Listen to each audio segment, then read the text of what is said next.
Every episode I have done to this point is prologue to this one moment. It is April 17, 1938, the day before Action Comics #1 goes on sale, and Vin Sullivan is a very nervous man. He's sitting by the phone, wondering if he should call his boss and ask for the release date to be pushed back, or maybe even pull the comic entirely before they go on sale in the morning. The entire print run of 200,000 issues has already gone out to the distributors, but maybe they can be recalled before those newsstands open in the morning. And so, though Vin Sullivan has no idea of this, the future of $1 billion entertainment industry is balanced on a razor's edge in this moment. Major Malcolm Wheeler Nicholson is not his boss any longer. He has been ousted from his own company, and his assistant editor, Sullivan, has been promoted into his place by the new owner, Jack Liebowitz. The reason for Wheeler Nicholson's dismissal was low sales. It's clear to Sullivan that he's expected to turn that around and bring sales up, but he is in a frustrating position where he still has Wheeler Nicholson's commissioned content, including stories Wheeler Nicholson himself wrote, to finish using before he can change anything up in the contents of more fun comics, new adventure comics, or detective comics. And then things went beyond frustrating when Liebowitz asked for the seemingly impossible. Give me a fourth title, and I want it ready to go on sale well, we don't know exactly when Liebowitz said this, but the deadline was likely 4 or 5 months. Our best evidence for when comes from the date of when an ash can was produced with the new name of Action Comics on it, and that was back in December of 1937. As an aside, an ash can is terminology maybe I should explain really fast. Whenever one of these comic book publishers planned to put out a new title, they wanted to make sure that they staked their claim to that title as soon as possible. To trademark the title, they just needed to submit a book with that title on it. The contents didn't matter, so they would just pull some pages from other comic books together and voila, instant comic book. The term ash can was applied to these editions of comics because they had no value and was meant to be thrown away after being accepted by the trademark office. Anyway, the real issue wasn't the time Sullivan had to get this done, it was the money. There was no precedent for National Allied using third-party studios to generate content, but this is Detective Comics Inc. now. Things could be done differently. The Eisner-Iger studio might have had some content they could provide, and I suspect the Shuster studio worked really fast. But Sullivan was a cautious man hedging his bets. Even if sales creep upward on this title, it's not going to do much good if he has to pay more for a third-party company to produce the content. He needs to keep costs low. Out of desperation, Sullivan digs through a slush pile of submitted material Wheeler Nicholson had already turned down and found, to his surprise, it wasn't all bad. Wheeler Nicholson had a fondness for, if not an obsession with, pulp fiction, and had rejected things that didn't fit that mold. One by one, Sullivan begins to fill the anthology with these samples from people who are willing to work cheap, and we'll come back to the other contents in later episodes. But there were still pages unfilled, and something was definitely missing. Something that would make this issue really stand out. Now let's rewind 5 years back. In Cleveland, Ohio, Jerry Siegel and Joe Shuster are 19 years old. Based on their shared love of pulp fiction, they created an illustrated story about Bill Dunn, a man given telepathic powers and dubbed the Superman, and then goes on to become a murdering villain with tyrannical ambitions. And they can't sell it. No one wants it. But they are sure they are onto something. Revising the story, they flip the script so that instead of becoming a bad guy, Superman will be a good guy. And they change it from an illustrated story into a comic strip. They want to use this idea to break into that lucrative comic strip market. Only again, no one is buying it. A few years pass and Siegel and Schuster are selling comic strip ideas to Wheeler Nicholson at National Allied, and they have given up on finding a better buyer for Superman. They're willing to sell their greatest idea for cheap to comic books.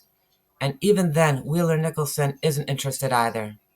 Siegel and Schuster try to warm him up to the idea, temporarily making Dr. Occult into more of a Superman-like character before changing him back, possibly at Wheeler Nicholson's insistence. But no, Superman is at the bottom of the slush pile, discarded, forgotten, never to be. Way back in episode 17, I dropped a hint about the importance of Sheldon Mayer in this story.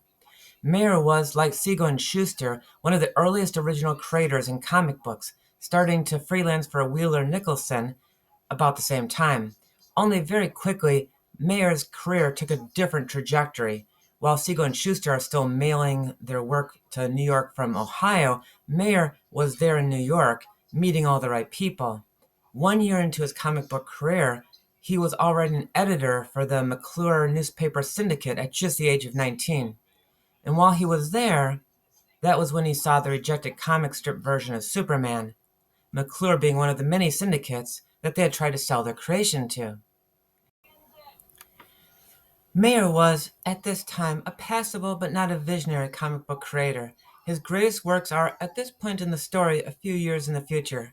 But he knew how to think like a child, from their perspective, something he tried to instill in his signature feature Scribbly, and he knew that children would love the idea of Superman. But not just children. Mayer himself would say later that it was the Clark Kent-Superman duality, like a modern-day Scarlet Pimpernel, that appealed to him personally, and this must have told him that adults would also like this character. Mayer was impressed and remembered this strip when he learned that Action Comics was looking for one more feature. Mayer wasn't close to Sullivan or Liebowitz, but he was close to Leibowitz's business partner, Harry Donenfeld, and relayed information about this unusual and still unpublished comic strip through Donenfeld to the others. Sullivan wasn't sure about this, but he knew Siegel and Shuster were cheap. They were paid $10 per page for the 13 pages of Superman in this issue, and this material was already done. It just had to be rearranged from strip format into page format.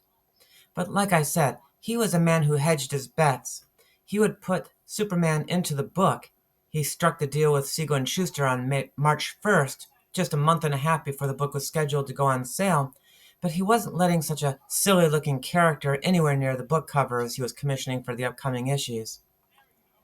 Liebowitz didn't agree. When he finally sees the Superman strip, he's struck by how visually arresting it is, particularly this iconic image of Superman frightening everyone by lifting up a car with his bare hands. He liked this image so much that he asked someone to recreate that image for the cover. I've also read that Siegel suggested this image for the cover, but I don't understand why Liebowitz would have asked Siegel, the writer, for recommendations on the art. We don't know for sure who drew it. It could have been Shuster himself or someone else imitating his style. Regardless of who is responsible for what, Sullivan isn't going to contradict his new boss, so he runs this one Superman cover, then quietly has 5 covers made with no Superman on them to run after this one. And now, as April 18th approaches, Vin Sullivan doesn't make that call.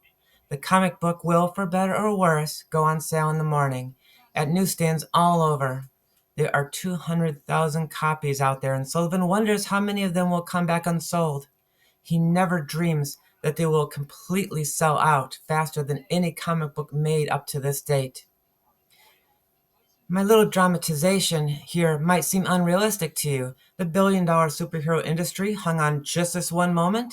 Surely, even if Superman hadn't been published at this time, someone would have published a superhero sooner or later.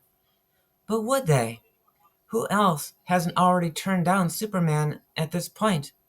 Everyone on Earth who knows about it thinks this is a bad idea except for Jerry Siegel, Joe Shuster, Sheldon Mayer, and possibly Jex Liebowitz. And everyone else on Earth is about to learn how wrong they all were. And that brings us from the Platinum Age into the Golden Age of comics. We finally made it there. From this point on, we'll be talking about comic books starting with Action Comics #1 and moving forward. I hope that you're enjoying this story. I'm definitely enjoying telling it.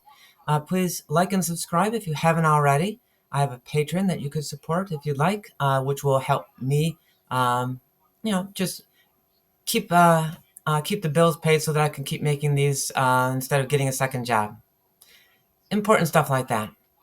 All right, I hope to see you next time, and maybe I will be seeing you from the new home too. So, bye everybody.